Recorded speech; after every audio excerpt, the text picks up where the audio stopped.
All right, Rams fans, you can exhale. He's coming back for another season. What happens after that? That's coming up next on Locked On Rams. You are Locked On Rams, your daily Los Angeles Rams podcast.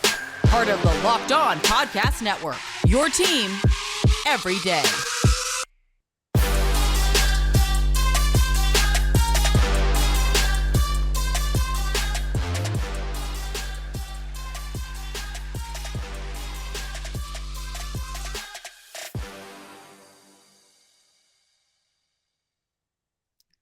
Thanks for making Locked On Rams your first listen every single day, free and available wherever you get your podcasts. My name is Travis Rogers. You can follow me on Twitter at Travis Rogers. His name, of course, is DeMarco Farr. You can follow him on Twitter as well at DeMarco Farr, and then the number one, DeMarco Farr 1. Of course, he is the Super Bowl champion, and he's going to be taking over for Locked On Rams here for a little bit, and then we're going to do it together once we get back to the beginning of the 2023 season. Of course, I do the Rams pre-half and post-game show.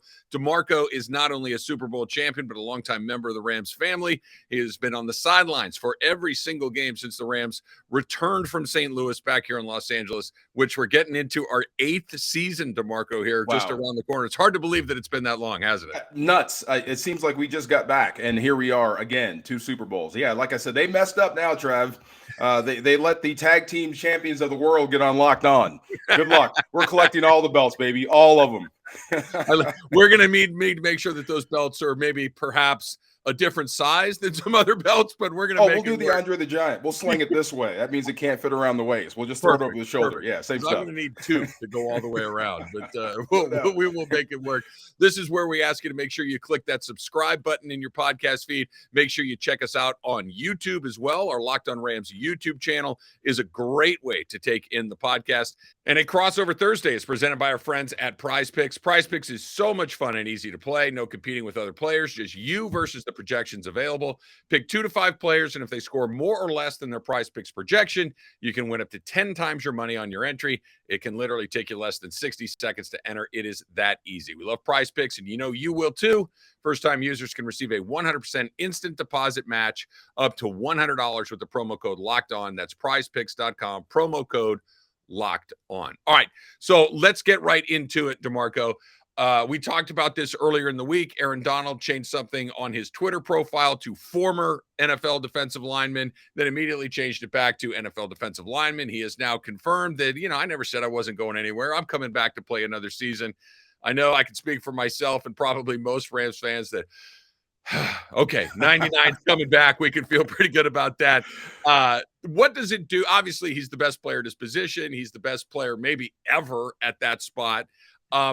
What does it do for everybody else on this defense knowing that 99's coming back? Oh, it just makes everything easier, man. And going out to Thousand Oaks to Cal Lutheran to interview the coach for the Monday coaches show. And this is when Aaron's been out for a couple of weeks. So I hadn't even seen the guy. There were questions about why isn't he on the sideline like Cooper Kupp? Well, I said he's got an ankle. It's better served. He's better served being off his feet. But I'm walking through the facility, and who do I see on the field pushing a weighted sled? It's Aaron Donald. Right. I mean, this is not what a guy with an ankle injury is supposed to be doing. So I told JB, I said, I think this guy's actually trying to play this week. So that told me everything I needed to know. If you're retiring, you're done. You're at home and you're 340 pounds by now. No, this guy is really trying to play football again. So not shocked. And I told you this before, man. JJ Watt is retiring. He is a 3-time defensive player of the year. So yes. I think Aaron should play one more than him. So 5 years from now, they don't share the love at the Hall of Fame because they're both going in. Yeah, they're both going in for sure. Very quickly on the blocking sled story, when was the last time that you had to put your hands on a sled in a competitive way? You mean to push it like for real, or just like because I tripped and like I had to grab onto something? Because you were trying to move it out of your way, but you were trying to move it with purpose as a football I don't bring my wife or my daughter around those young men working out. Daddy, can you do that? No. No, I can't. Yeah, Dad is Superman in your eyes, and we'll keep it that way. We're going to leave it like that. All right, so you mentioned everything is easier. Obviously, we've seen some other players really thrive with having Aaron Donald as a teammate, having Aaron Donald on the other side, maybe standing right next to Aaron Donald or just outside of him at any given point. Is that something that they need to go and get taken care of this offseason? Is go find that other player? We're hoping it would be Leonard Floyd this year. He was dealing with some injuries. It never really kind of popped in the way that it would. We've seen how good Von Miller is with Aaron Donald. Now, that's Von Miller. He's going to the Hall of Fame too. But can you take a guy that's a good NFL player and all of a sudden he becomes a very good, if not great NFL player simply by being in the neighborhood of Aaron Donald? Yeah, they got to sharpen up that edge. Yeah, look, a dull blade is still dangerous.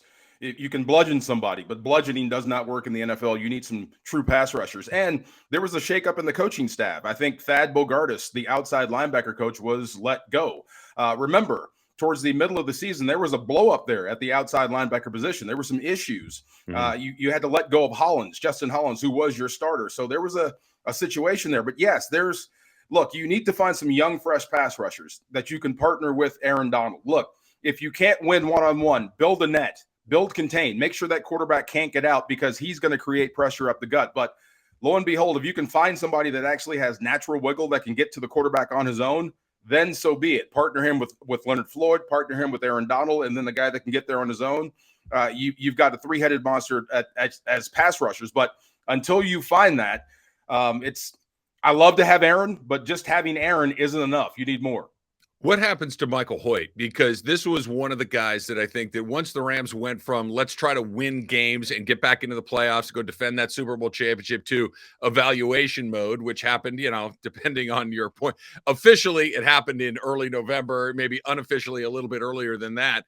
Michael Hoyt was one of those guys that I think had a lot of people go, oh, okay, that looks pretty darn good. That looks like somebody that can go get after the quarterback. Does he maybe fit that role, or is he just a different sort of guy? You know what? I'd love to move him back inside to where he's more dangerous. Let him be a hand in the dirt type guy because he's pretty quick. He's got some wiggle. He's got some pass rush to him. You've seen those movies to where like there's a 747 in the air and the pilot gets killed, and then somebody else has to land the plane, and they do it. It's great. You get the plane down, you save everybody, but you're not a pilot. You know what I mean? You just safely landed the plane. So I thought he was great for what the Rams needed, but I think he might be better served to be kicked back inside and get some guys that have been playing outside linebacker their whole life or edge guys out there to rush the passer.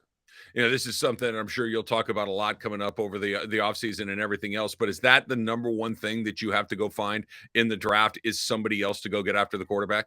For me, absolutely.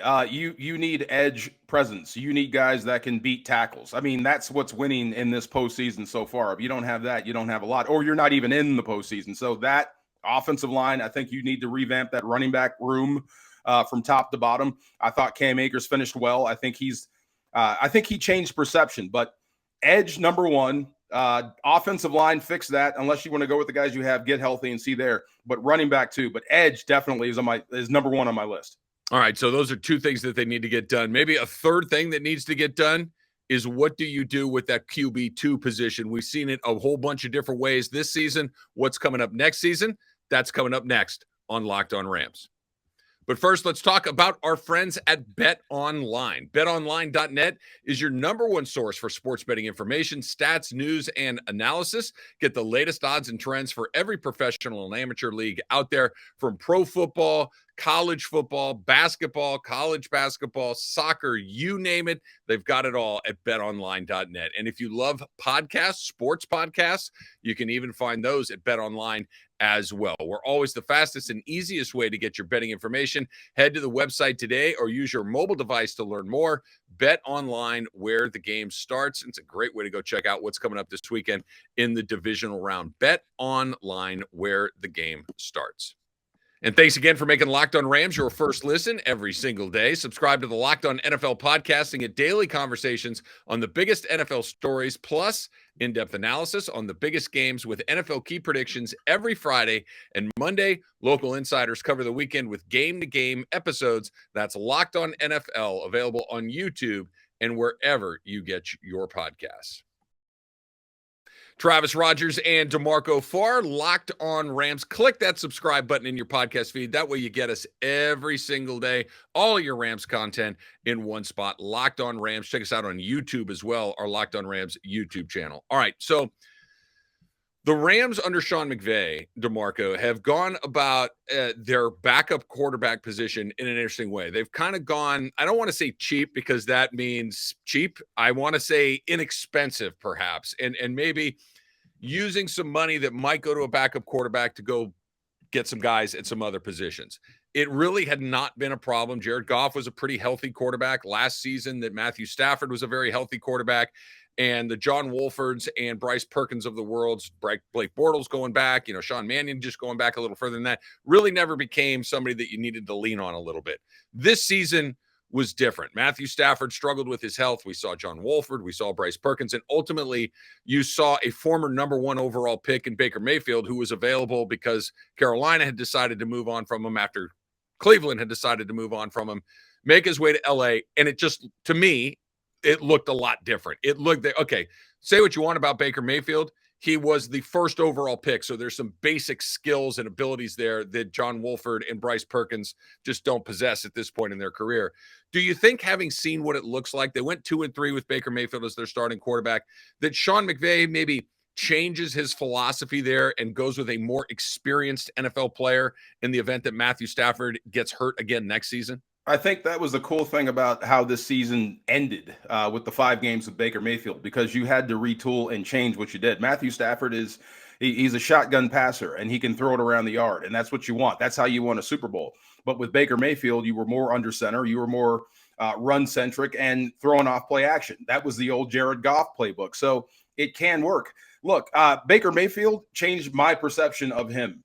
He came in, he competed. I still don't like the headbutting stuff, but hey, you got to respect it. But look, he can run this offense, and he can make just about every throw, and he's got a cannon. I think the one thing that was obvious was he was better than the other two. And I hate saying that because I like those guys, but clearly he was better. First pick in the draft type. So I don't know what his market is going to look like in free agency, but if he wants to come here and be a backup to Matthew Stafford and help Matthew Stafford get to the best that he can possibly be and be ready on a moment's notice because Stafford is aging, then so be it. I think you're a better quarterback room for it, but we have to see what that free agency market looks like for Baker Mayfield, what his market looks like coming into the offseason.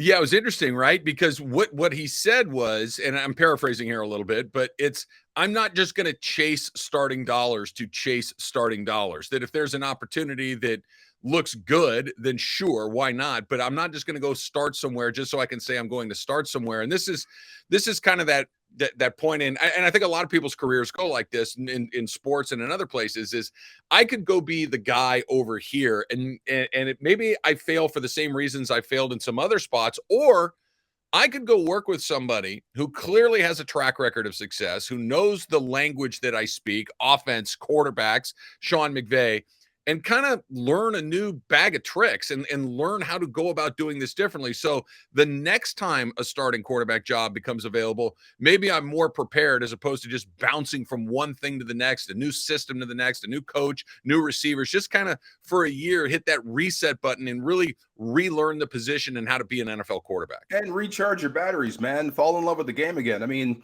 think about it. First pick in the draft, and Cleveland's done with you. Then Carolina takes a shot, and then they let you go. So, football becomes a drag after a while, becomes a job. It's no fun. So maybe here, being the backup, some of the pressure's off. You can start to enjoy the game again, start to enjoy putting your socks on, going out there doing high knees in the sun, all that stuff that you thought was a job, answering questions. That's not your job anymore. That's Matthew Stafford. He's got to do all that stuff now.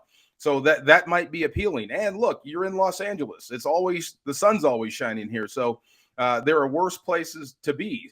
And about the Rams, to your point about them going cheap at backup quarterback, it makes sense. Driving without car insurance, I'm sure, is cheap until you get in a wreck, right? And then you need it. So I think they learned a lesson there. And you've got a guy here, if he's willing to stay, I think he fits in perfectly with the culture of the Rams. And I think he's bought into that we, not me. So who knows? In a couple of years, he could be ready to be a starter again here in LA when Matthew Stafford decides to step down. And I think there's this, because the Rams got off to, they're 3-3, and then they lost a bunch of games coming out of the bye. And it was at 6 in a row at one point, I think they had. that let's say that those next 6 games, instead of being, 6 losses, it's 3-3. And now you're 6-6 at that point. You're still very much in it, but the injury bug continues to be the same. That Matthew Stafford, whatever happened in New Orleans happens the same way. And now you're still very much in it, but you got to find a way to at least continue to win some of these games. That's where that backup quarterback, I think, becomes important. Not to do what Brock Purdy is doing in San Francisco or anything like that, where you just, oh my gosh, we've stumbled into this guy who appears to be a good player. But can you continue to give this team a good chance to win until the next guy comes back in a week, a couple of weeks, maybe a month? Can you play 3 or 4 games for us and win at least half of those games and not mess it up, obviously? And don't discount what Cam Akers did running the football to supplement what Baker Mayfield was doing, because like you said, at 3 100-yard games to end the year, well, that makes it easier for Baker Mayfield to throw off play action. Now, you didn't win those games, but you were in a lot of them. I mean, you were really competitive. So you've heard me say this before. I think you asked me about Bryce Perkins in Kansas City. How did he do? I said, he didn't get killed. That's number one. That's great. Backup quarterbacks that go in, sometimes they look skittish. They get the wide eyes, deer in headlights, and it goes backwards. And it looks like, you can get a coach fired, or you can take some of the shine off that boy genius, Sean McVay stuff. But I thought each guy that came in was good. They settled the team down. They didn't look like it was too big for him. But Baker Mayfield took it to a new level, and you actually won some games with him. So yeah, he would be my clear choice for a backup role. But we have to see what that market looks like for him. Very quickly, DeMarco, what does it feel like when you're obviously, you're a defensive player, but when all of a sudden the quarterback is no longer available, and the guy that comes in as the next guy has the big eyes, and it's like, oh boy, oh my God, what sort of message does that send everybody? What is it? Blind dog in a meat house? That's how we feel. Absolutely. Oh, fresh meat, fellas. Here we come. Yeah, don't worry about it, coach. We got it. We can call it from here. It's just mess? I mean, is there something you do differently, or is it just we're going to tear this guy to pieces? I mean, you stare him down. I mean, it's like the new guy walking into prison. You know what I mean? It's yeah, like, hey, you know what's up. I hope to never find out. That's my goal. I know, because that's exactly who I would be like, nah, this isn't for me. What is it? Ice cream for freaks? Oh, yeah. Not for me, for sure. All right. It is the NFL divisional weekend. We'll talk a little bit. We got an NFC West team in the mix, and maybe not the number 1 seed, but are they the team to beat? That's coming up next on Locked On Rams. But first, a word from Built Bar, right? DeMarco and I always love a delicious little treat, but maybe, like DeMarco likes to say, you're playing for the tie. You don't want all the fat, you don't want all the calories, then you got to try Built Bar, right? We just through the holidays, and everybody's trying to eat a little bit better. Everybody's trying to eat a little healthier along the way. So if you want to do those things, but you don't want to compromise the taste, you got to try Built. With Built, healthy is actually tasty. So what makes Built Bars taste so good? Well, for starters, they're covered in 100% real chocolate. Yes, you heard me right. 100% real chocolate. And they come in unbelievable great flavors like churro, peanut butter brownie, and my personal favorite, coconut almond. So you don't need to wait around to get a box. For years, we've been talking about ordering Built Bars at Built.com. You can still do that, but now you can get them at your local Walmart or Sam's Club. That's right. Go to your nearest Walmart, walk to the pharmacy section, and grab yourself a box of Built Bars. And if you're close to Sam's Club, run in and grab a 13-bar box with the hit flavors brownie batter and churro. You can thank me later. All right, so we're into the second round of the NFL playoffs. It is the NFL divisional round. And DeMarco, I'm going to ask you very hard. I know that this is going to be a challenge for you as a longtime member of the Rams.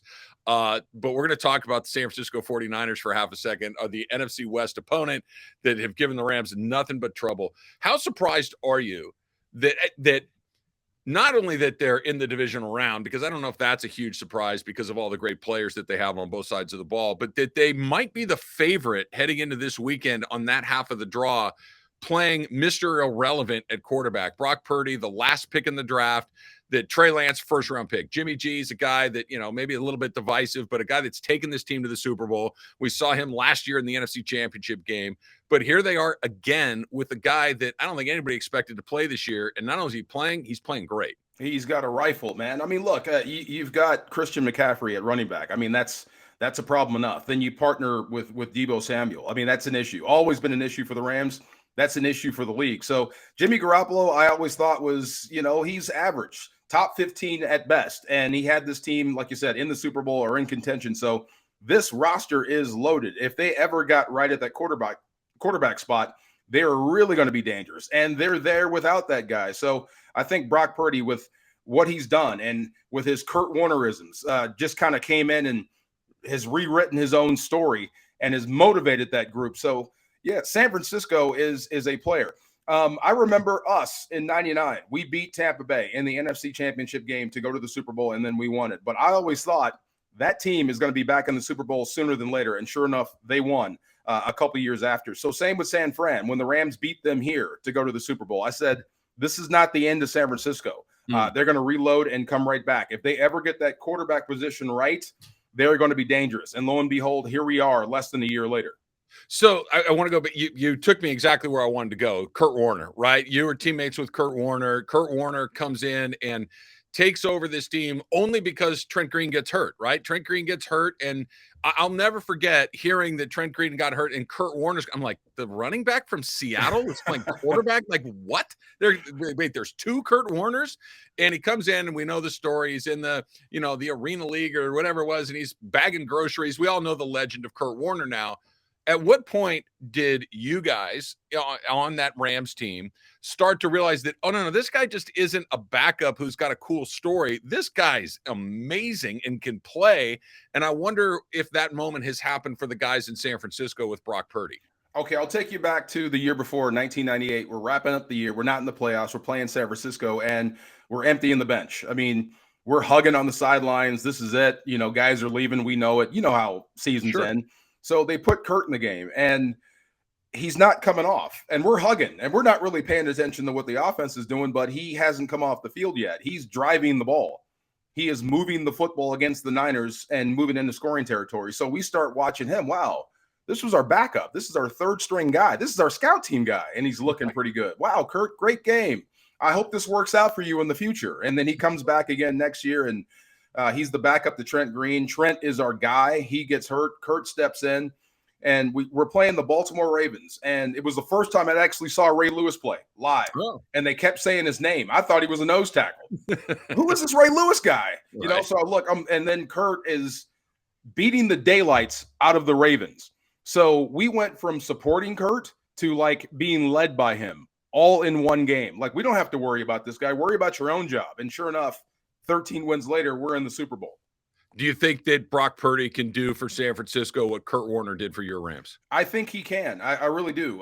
They have a talented roster, have D-line, will travel. They can get after just about anybody. They're tough. They're physical. They've got playmakers all over the field. So, yeah, I think they can. But it'll be different than Kurt Warner did for us. I think that roster will guide him to where they want to go. And next season, we'll see if he can do that Kurt Warner type stuff with him. But right now, I think he's the right guy for the right spot. It's funny, and to kind of put a button on all of this, and you and I have talked about this a million times, that for the last few years with the Rams-Niners rivalry, the Niners looked like a different team when they would play the Rams. They looked more physical. They were faster. They just seemed to look like a better version of themselves against LA than they did against the rest of the league. That they'd go play against Seattle and Arizona. And like, that's not the same team I saw play against LA. Now they are. That same team that came in and put it on the Rams a couple of times is that same team that we saw against Seattle last week. That same team we saw through the midst of this 11-game winning streak. It's just like, all right, that's just not, they're up to play the Rams, and it's a bad matchup for LA. They're a bad matchup for everybody right now.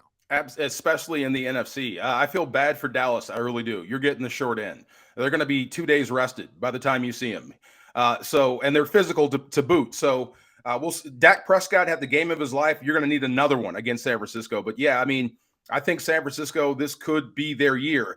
We'll see what happens in the AFC. But in the NFC, I think it's San Francisco's year to get to the Super Bowl. All right, that's going to do it for another edition of Locked On Rams. Thanks for making us your first listen every single day. For your second listen, check out the Locked On NFL podcast, bringing you the local insights you love to the national spotlight with daily conversations on the biggest NFL stories. Locked On NFL, available on YouTube and wherever you get your podcasts. We will see you next time right here on Locked On Rams. For DeMarco Farr, I'm Travis Rogers. Whose house? It's Locked On Rams house.